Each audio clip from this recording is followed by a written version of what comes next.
కామారెడ్డి జిల్లాలో ATM machine దొంగతనం కలకలం రేపింది. మంగళవారం తెల్లవారుజామున బిచ్కుంద మండల కేంద్రంలోని ఎస్బీ ఏటీఎంను దుండగులు ఎత్తుకెళ్లారు. దొంగతనం జరిగిన ప్రదేశం సరిహద్దు ప్రాంతానికి చేరువలో ఉండడంతో ఏటీఎం చోరీ అంతరాష్ట్ర ముఠా పనేనా అనే కోణంలో పోలీసులు దర్యాప్తు చేస్తున్నారు. కామారెడ్డి జిల్లాలో ఏటీఎం మిషన్ దొంగతనం కలకలం రేపింది.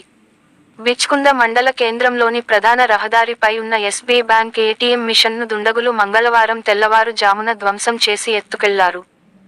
అలారం మోగడంతో పోలీసులకు బ్యాంక్ మేనేజర్ సమాచారం అందించారు. పోలీసులు ఘటన స్థలానికి చేరుకునేలోపే ఏటీఎం మిషన్ను అపహరించి దుండగులు పరారయ్యారు.